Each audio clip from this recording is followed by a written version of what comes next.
Isang mapagpalang umaga po sa bawat isa po sa atin. Purihin po ang ating dakilang Diyos at maraming salamat po sa umaga pong ito. Purihin ang Diyos sa nagdaang taong 2024 dahil sa pag-ibig, biyaya at kahabagan po ng ating dakilang Diyos. Kaya tayo nakapagpatuloy at makakapagpatuloy sa pananampalataya at pagsunod sa ating pong Panginoong Yesus. Dahil pa rin po sa biyaya, pag-ibig at habag po ng ating dakilang Diyos. Kaya po tayo makakapagpatuloy sa taon pong ito. At maraming salamat po sa ating pong Panginoon. Ang ating pong morning live devotion ay magmumula po dito sa DFC District 9 sa pangunguna po ng Pastor Luis Bailon. Maraming salamat po sa ating Panginoon sa patuloy na masaganang biyaya ng ating pong dakilang Diyos. Sa tuwing dumadating nga po yung panahong ganito po o yung pagpasok po ng bagong taon, marami po ang sa mga tao, marami po ang gumagawa po o nagse-set ng goal para po sa taon pong ito. Marami pong ginagawang layunin para po kung ano po yung nais po nilang makamit sa taon pong ito. Marami pong nagpaplano na dapat po nilang isagawa sa taon pong ito o mga bagay na dapat po nilang makamit para po sa taong ito. At karamihan, ang gagawin po nila ay gagawin yung pinakamabuti para po makamit yung mga bagay na yun. Halimbawa na lamang po, sa mga nag-aaral o sa mga estudyante sa pag-aaral, mga naglalayon po o nagnanais na makapagtapos ng pag-aaral, yung iba po ay nagnanais ng may karangalan. Ano po ang kanila pong gagawin? Ang gagawin po nila ay talagang ibibigay yung pinaka-the best, yung lakas, yung buong panahon, yung maraming paglalaan ng oras sa pag-aaral para lamang po makamit yung goal na yun o layunin na makapagtapos ng may karangalan. At sunod naman po, makikita din po natin, halimbawa na lamang din po yung pagkakaroon po ng mga bagay sa mundong ito. Halimbawa na lamang po ay yung mga latest na cellphone, yung mga appliances o kaya bahay o lupa. Ano pong gagawin ng mga tao? Ano pong ating initial na ginagawa? Kundi ang gagawin po ay magtatrabaho ng buong sikap at talagang maghahanap buhay po at gagawin yung pinakamabuti para po makamit yung mga bagay na iyon. At binibigyan din po tayo ng isang halimbawa po ni Apostol Pablo na sinasabi po sa unang Korinto, ika-siyam na kabanata, talata 24 hanggang 27. First Corinthians chapter 9 verse 24 hanggang 27. Sabi po dito, sa ating pagsunod sa Diyos ay para tayong mananakbo, alam ninyo na sa isang takbuhan marami ang sumasali, ngunit isa lang ang nananalo. Kaya pagbutihan ninyo ang pagtakbo upang makamit ninyo ang gantimpala. Ang bawat manlalaro ay nagsasanay ng mabuti at dinidisiplina ang sarili upang makamit ang gantimpala. Ginagawa niya ito para sa gantimpalang hindi nagtatagal, ngunit ang gantimpalang hinahangad natin ay magtatagal magpakailanman. Kaya nga, may layunin ang direksyon ng aking pagtakbo. Kumbaga sa isang boksingero, hindi ako sumusuntok sa hangin. Ano pong ginagawa po ni Apostol Pablo? Dinidisiplina ko ang aking katawan at sinusupil ko ang masamang pagnanasa nito. Dahil baka pagkatapos kong ipangaral ang magandang balita, sa iba ay ako pa ang hindi makatanggap ng gantimpala mula sa Diyos. Sa ating pong pananampalataya, at pagsunod po sa ating dakilang Diyos para daw po tayong isang mananakbo at kinakailangan po para po makamit po natin yung gantimpala na ating pong ninanasa ay lakipan po natin ito ng pagdidisiplina sa ating pong mga sarili. Ilan lamang po iyan sa mga halimbawa na makikita po natin na kung meron po ang isang tao na nilalayon o gustong makamit sa kanya pong buhay, meron po itong kalakip na dapat po nating hakbangan at gawin para po ma-achieve o magawa po yung layunin na iyon. At ganun nga po bilang mga mananampalataya, ang isa sa mga pinakamahalaga po nating layunin at dapat gawin sa taong pong ito, ang una po ay patuloy na magnasa ng kalooban po ng ating Panginoon. Sunod, pagsumikapang gawin ang kalooban po ng ating dakilang Diyos. At pangatlo po, palaging sumunod sa kalooban po ng ating dakilang Diyos. Madami tayong plano sa taong ito, madami tayong ninanais na gawin para po sa taong ito sa ating pong pag-aaral, sa ating pong mga pamilya, o maging yung sa paglilingkod po natin sa ating Panginoon ay alam ko pong marami po tayong nilalayon o nais pong makamit para po sa taong ito. At ang pinakamahalaga sa lahat pong iyon ay yung matiyak po nating nasa kalooban po tayo ng ating dakilang Diyos. Sumusunod po tayo sa kalooban po ng ating pong dakilang Diyos. Ano man pong hakbangin, ano man pong gawain na hindi po kalooban po ng ating dakilang Diyos, wala po itong kabuluhan sa harapan po ng ating pong Panginoon. Kumbaga tayo po ay nag-aaksaya lamang ng panahon. Kung gumagawa po tayo o naglalaan po tayo ng oras, ng lakas, sa hindi po kalooban po ng ating pong dakilang Diyos. Katulad po ng paalala ni Apostol Pablo sa Ephesians chapter 5, verse 16 hanggang 17 po. Sa Ephesians chapter 5, verse 16 hanggang 17. Ang sabi po diyan ni Apostol Pablo, huwag ninyong sayangin ang panahon niyo, gamitin niyo ito sa paggawa ng mabuti, dahil maraming gumagawa ng kasamaan sa panahong ito. Huwag kayong magpakamangmang, kundi alamin niyo kung ano ang kalooban ng Panginoon na gawin ninyo. Tayo po ay nasa huling panahon na po. At sabi po ni Apostol Pablo, redeeming the time because the days are evil. At ano po ang dapat po nating gawin? Ang alamin po ang kalooban po ng Diyos sa buhay ng bawat isa po sa atin.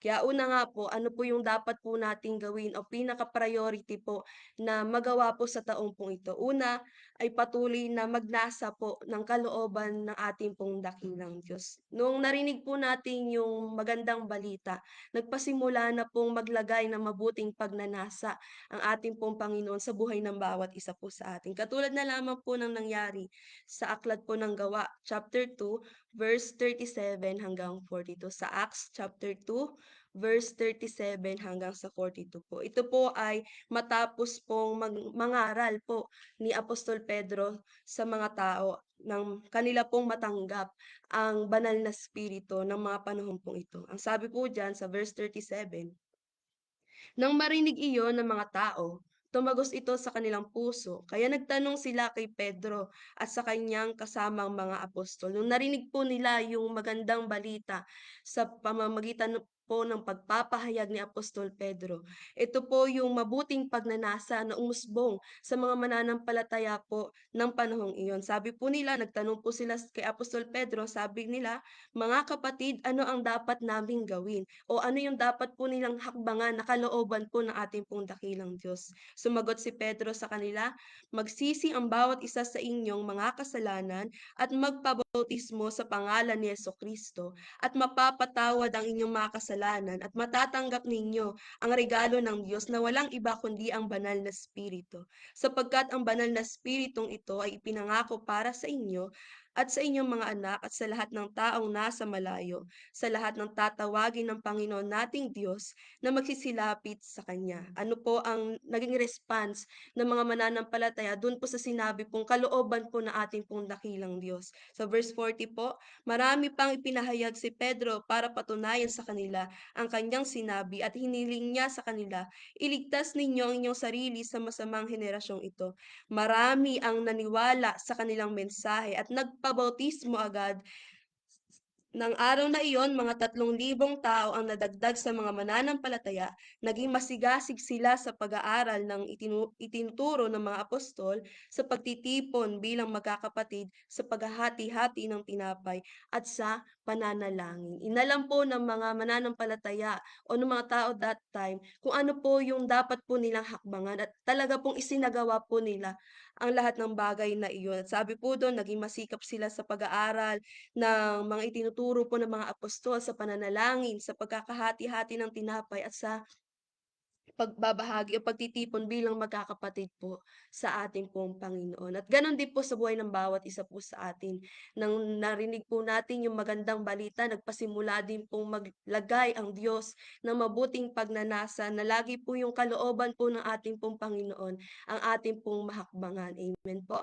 At katulad nga po ng nangyari po dito sa aklat po ng mga gawa, alam ko po na ang bawat isa po sa atin ay nagnasa at patuloy na nakapagsisisi sa ating pong mga kasalanan dahil po doon sa mabuting pagnanasa na ipinagkakaloob po sa atin na ating pong Panginoon. At hindi lamang po nagtatapos po doon.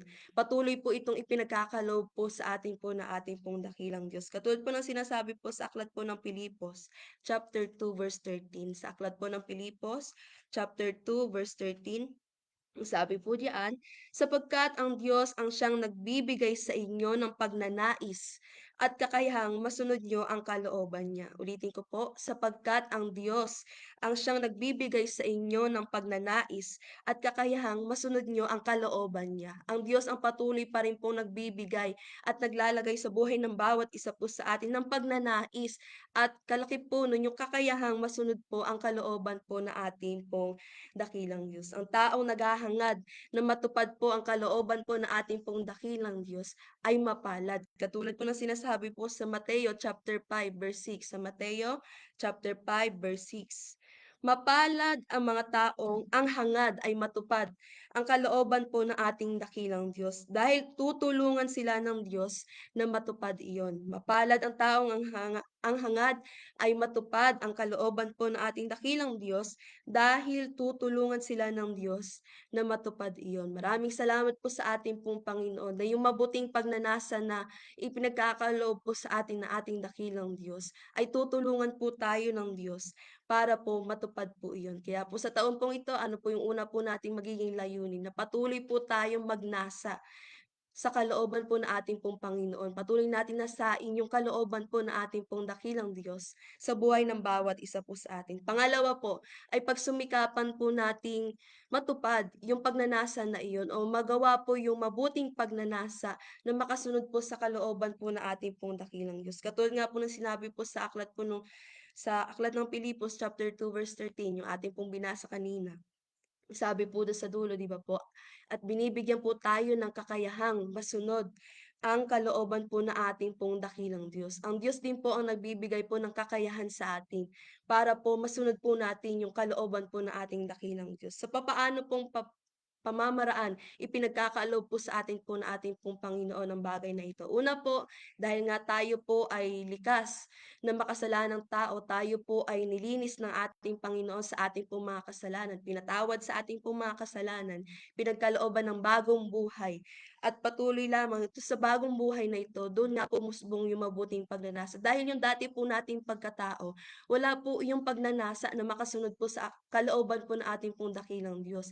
Ang dati po nating pagkatao ay walang ibang ginagawa kundi sumuway sa kalooban po ng ating dakilang Diyos, lumayo sa kalooban po ng ating pong dakilang Diyos. Kaya yung bagong buhay na ipinagkaloob po sa atin ng ating Panginoon ay patuloy pong nagbibigay po sa atin at patuloy na nilalagyan po tayo ng Diyos ng mabuting pagnanasa para makasunod po sa kalooban po ng ating pong Panginoon. Sunod naman po, dahil nga po tayo po ay may bagong buhay na po at tayo po nilinis na ng ating pong Panginoong Hesus sa lahat po ng ating pong mga kasalanan, ipinagkaloob niya po sa atin ang banal na Espiritu dahil hindi po makakatahan sa isang tao ang banal na Espiritu kung hindi po siya magsisisi sa kanya pong mga kasalanan at patuloy na magkakaroon ng bagong buhay dahil nga po banal ang banal na espiritu at tumatahan lamang po siya doon po sa talagang binago na po na ating pong Panginoong Hesus. Amen. Kaya sunod naman po ay pinagkaloob po sa atin ating dakilang Diyos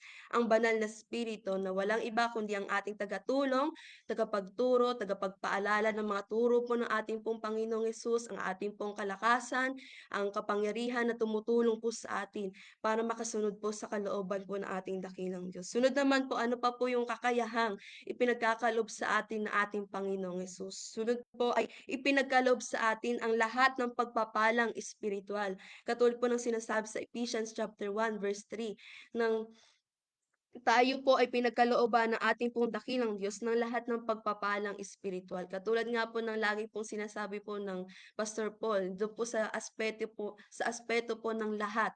Meron po bang hindi kasama sa bagay pong iyon, kundi sabi po do'n lahat po ay kabilang at lahat po ng ating pong kailangan pagpapalang espiritual para po makasunod po sa kalooban po ng ating pong dakilang Diyos ay pinagkaloob po sa atin ng ating pong Panginoon. Maraming salamat po sa ating Panginoon. Higit, binibigyan po tayo ng Panginoon ng halimbawa na kahit siya po mismo, kahit siya po ay anak ng Diyos, ay nagawa niya pong sumunod at naging masunurin sa kalooban po ng ating pong Panginoon, ng ating dakilang Diyos Ama, hanggang sa kamatayan po sa krus. Katulad po ng sinasabi sa Pilipos chapter 2 verse 8. Kaya bilang halimbawa po sa atin po na ating Panginoon, ang sabi po sa aklat po ng Hebreo, chapter 5 or Hebrews chapter 5 verse 7 hanggang 9 po. Ito po ang sinasabi sa Hebrews chapter 5 verse 7 hanggang 9 po. Noong namumuhay pa si Jesus sa mundong ito, umiiyak siyang nananalangin at nagmamakaawa sa Diyos na makapagliligtas sa kanya sa kamatayan. At dininig naman siya dahil lubos siyang naging masunurin at kahit anak siya mismo ng Diyos, natutunan niya ang pagiging masunurin sa pamagitan ng mga pagtitiis na dinanas niya. Naging ganap siya at pinagmulan ng walang hanggang kaligtasan ng lahat ng sumusunod sa kanya. Ang sabi po dyan, kahit anak po siya mismo ng Diyos, natutunan niya po ang pagiging masunurin sa pamagitan ng mga pagtitiis na dinanas po na ating pong Panginoon. 'Di ba nga po nung minsan pong nanalangin ng ating Panginoong Hesus sa harden po ng Getsemani, 'di ba po? Nasabi po ng ating pong Panginoon dahil po doon sa bigat ng, gagawin po ng ating pong dakilang Diyos sa pagsunod po sa kalooban ng Ama, na tayo po ay bigyan ng kaligtasan, nagawa pong sabihin at mabanggit ng ating pong Panginoong Hesus, "Ama, kung maaari po ay alisin niyo po ang sarong ito sa akin, pero hindi ang kalooban ko ang mapangyari kundi ang kalooban mo. Not my will, but your will be done." Ang sinabi po ng ating pong Panginoon. At maraming salamat po sa ating dakilang Diyos. Ang sabi po doon, dahil nga po sa pagiging masunurin po na ating pong Panginoong Hesus sa kalooban po ng ating dakilang Diyos Ama, naging ganap po siya at pinagmulan ng walang hanggang kaligtasan ng lahat ng sumusunod sa Kanya. Kaya po tayo merong kaligtasan ngayon dahil ang ating pong Panginoong Hesus ay sumunod po sa kalooban po ng ating dakilang Diyos Ama. Kaya wala po tayong maidadahilan para hindi po tayo makasunod sa kalooban po ng ating pong dakilang Diyos. Bakit po?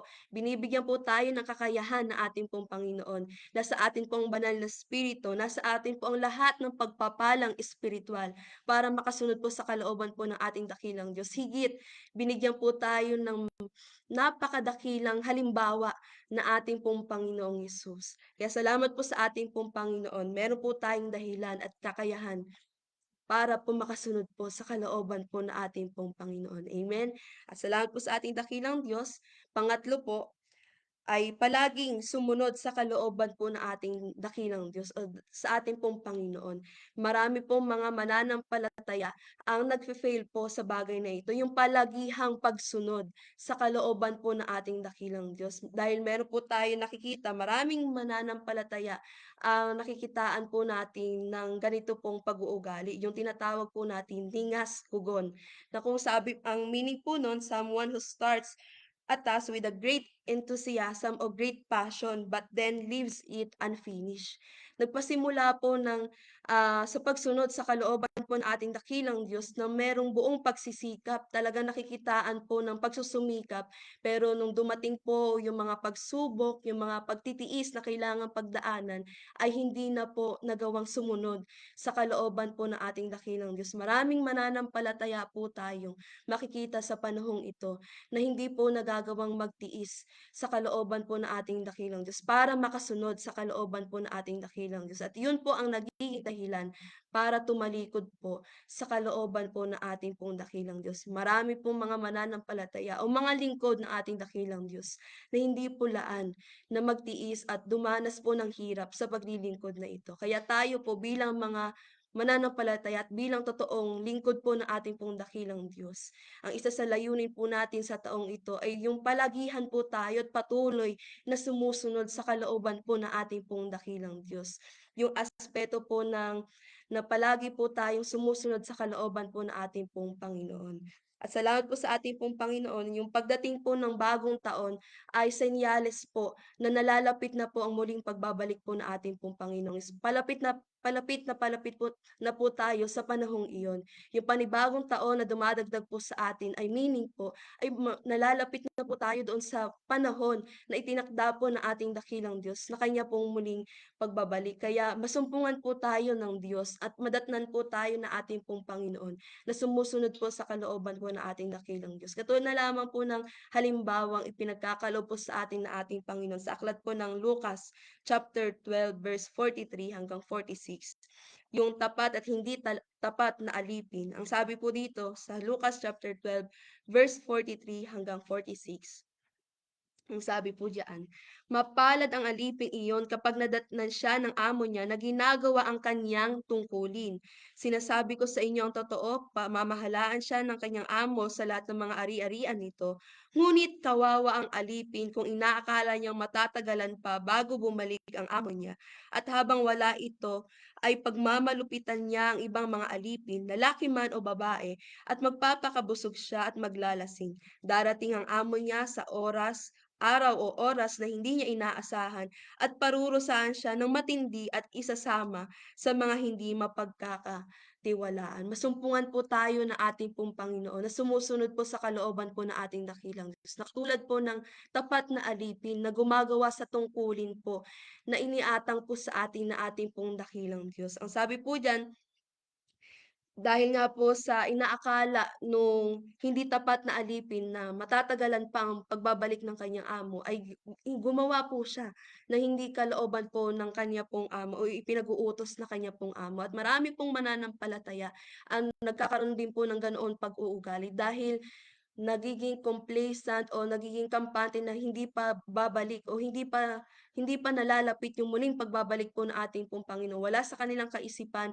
na hindi pa nalalapit ang muling pagbabalik ng ating pong Panginoon. Kaya nagagawa po nilang sumuway sa kalooban ng ating pong dakilang Diyos. At lagi po nating isaisip na yung muling pagbabalik po ng ating Panginoong Hesus ay napipinto na po.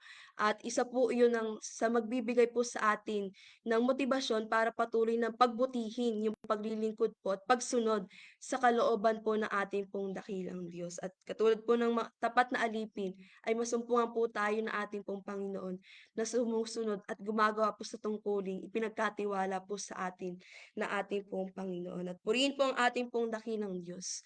Paano po natin malalaman at saan po natin makikita paano natin lubos na malalaman yung kalooban po ng ating pong dakilang Diyos. Walang iba kundi sa salita po ng ating pong Panginoon, sa pananalangit, patuloy na pakikipag-ugnayan sa ating pong dakilang Diyos. Ito po ay ilan lamang po sa kalooban po na inihahayag ng salita po ng ating dakilang Diyos. Magbibigay lamang po ako ng ilang halimbawa. Ano po yung mga kalooban ng Panginoon na dapat po nating gawin. Una po, higit pang makilala ang ating Panginoon. Sa 2 Peter chapter 3 verse 18, sa halip lumago kayo sa biyaya ng Diyos at sa pagkakilala sa ating Panginoon at tagapagligtas na si Jesucristo. Purihin siya ngayon at magpakailanman. Amen. Sunod naman po, ano pa po yung kalooban po ng ating dakilang Diyos na sinasabi po ng salita po ng ating Panginoon, yung magtiis. Sabi po sa 1 Peter chapter 4 verse 19, kaya kayong nagtitiis ngayon dahil ito ang kalooban ng Diyos para sa inyo ay magpatuloy sa paggawa ng mabuti. Ipagkatiwala ninyo ang sarili niyo sa Diyos na lumikha sa inyo dahil hindi niya kayo pababayaan. Sunod naman po, ano pa po yung kalooban po ng ating dakilang Diyos na sinasabi po ng salita po ng ating pong Panginoon. Yung yung aspeto po ng pagiging mapagpasalamat sa lahat po ng bagay. Ang sabi po sa unang Tesalonica, ikalimang kabanata, talata 18. At magpasalamat kayo kahit ano ang mangyari dahil ito ang kalooban ng Diyos para sa inyo na mga anak kay Kristo Jesus. At bilang panghuli po, ano pa po yung kalooban po ng ating dakilang Diyos na dapat po nating gawin. At sinasabi po ng salita po ng ating pong Panginoon, yung puspos palagi ng banal na Espiritu. Sabi po niya sa Ephesians chapter 5 verse 17 hanggang 18, huwag kayong magpakamangmang kundi alamin nyo kung ano ang kalooban ng Panginoon na gawin ninyo. Ano po ang kalooban ng Diyos na dapat po nating gawin? Huwag kayong maglalasing dahil nakakasira ito ng maayos na pamumuhay. Sa halip, hayaan ninyong mapuspos kayo ng banal na espiritu. Ilan lamang po iyan sa mga sinasabi po ng salita po ng ating dakilang Diyos, na kalooban po ng ating Panginoon na dapat po nating gawin at sundin sa tulong at kakayahang ipinagkakaloob po sa atin ng ating Panginoon. Kaya salamat po sa ating pong dakilang Diyos. Ulitin ko lamang po sa taon pong ito, ang pinakahigit po nating dapat na layunin, una po ay patuloy na magnasa ng kalooban po ng ating dakilang Diyos. Sunod ay patuloy na sa tulong po ng ating Panginoon ay makasunod sa kalooban po ng ating dakilang Diyos. At hindi lamang po nagtatapos po doon, ay patuloy po tayong sumusunod sa kalooban po ng ating dakilang Diyos. Sa araw-araw na ipagkakaloob pa po sa atin, sa bawat araw na ipagkakaloob pa po sa atin na ating pong Panginoon, ay patuloy nating pagsumikapan na palagi po tayong sumusunod sa kalooban po ng ating dakilang Diyos. Amen. At salamat po sa ating Panginoon. Masumpungan po tayo ng ating Panginoon na nagtatapat at sumusunod po sa kanya pong kalooban. Purihin po ang ating pong dakilang Diyos. Tayo po minsan pang manalangin sa umaga pong ito. Hallelujah, hallelujah. Maraming salamat po ang aming dakilang Diyos, aming Panginoong Yesus. Maraming salamat po aming Panginoon sa kasaganaan ng iyong biyaya at kahabagan sa buhay ng bawat isa po sa amin. Maraming salamat, Panginoon, sa nagdaang taong 2024, Panginoon, dahil sa biyaya po ninyo, dahil sa habag po ninyo, O Diyos, ay nakapagpatuloy po kami at sa taong pong ito ay patuloy kaming makakapagpatuloy dahil pa rin po sa biyaya at kahabagan po ninyo, aming Panginoon. Kaya dalangin po namin, O Diyos, sa umaga pong ito, O Diyos, sa buhay ng bawat isa, aming Ama, sa kabuuan ng Door of Faith Church, aming Panginoon, sa aming pong mga tagapanguna, O Diyos, sa Masaredo Family, Panginoon, sa buhay po ng Pastor Joseph, Panginoon, sa buhay po ng bawat district supervisor, aming dakilang Diyos, sa bawat pastor na itinalaga po ninyo, sa bawat iglesia, aming Panginoon, sa bawat mga kamanggagawa, sa bawat mga mananampalataya, aming Panginoon, sa kabuuan ng Door of Faith Church, aming Panginoon, ay kayo po ang patuloy na kumilos sa buhay ng bawat isa po sa amin. Na sa taong pong ito, Panginoon, marami po kaming ninanais, marami po kaming layunin, marami po kaming ninanais na dapat gawin para po sa taong ito, O Diyos. Ngunit higit po namin tiyakin sa buhay ng bawat isa po sa amin na kami po ay nakakasunod sa inyong kalooban. Patuloy kaming nakakahakbang sa kalooban po ninyo, aming Panginoon. Tulungan niyo po ang bawat isa po sa amin, aming Panginoong Yesus, na lagi po namin tiyakin sa amin pong mga sarili, sa buhay ng bawat isa po, sa bawat isa po sa amin, namin Panginoon, na kami po ay nakakasunod sa inyong kalooban. Hindi po namin magagawa ito sa sariling amin lamang po, O Diyos. Kaya hinihiling po namin ang patuloy na pagsama po ninyo, ang patuloy na kakayahan na nagmumula po sa inyo, ang patuloy na mabuting pagnanasa na ipinagkakaloob niyo po sa amin, aming dakilang Diyos. Kahabagan niyo po kami, aming Panginoon, at tulungan, aming dakilang Diyos. Tulungan niyo po ang bawat isa po sa amin na masumpungan po ninyong nagtatapat po sa inyo, na masumpungan po ninyong sumusunod sa kalooban po ninyo, aming Panginoong Hesus. Pinagpapala ko po sa pangalan na aming Panginoon ang kabuuan po ng Door of Faith Church at patuloy lamang po, O Diyos. Hallelujah. Anumang dalangin ng bawat isa sang-ayon po sa inyong kalooban ay amin pong sinasang-ayunan sa pangalan po na aming Panginoong Hesus. Sumagana sa iglesia pong ito ang pag-ibig, biyaya at kahabagan po ninyo, aming Panginoon. Kayo po ang magtagumpay sa aming po mga buhay, aming Panginoong Yesus. Maraming salamat po, O Diyos. Maraming salamat, aming Panginoong Yesus. Ito po ang aming samot panalangin. Sa ngalan ng Ama, ng Anak at ng Banal na Espiritu, ang lahat ng anak ng Diyos ay magsabi po ng Amen. Maraming salamat po sa ating pong Panginoon, ang pagpapala, biyaya at kahabagan po ng ating dakilang Diyos ay sumagana po sa buhay ng bawat isa po sa atin. God bless.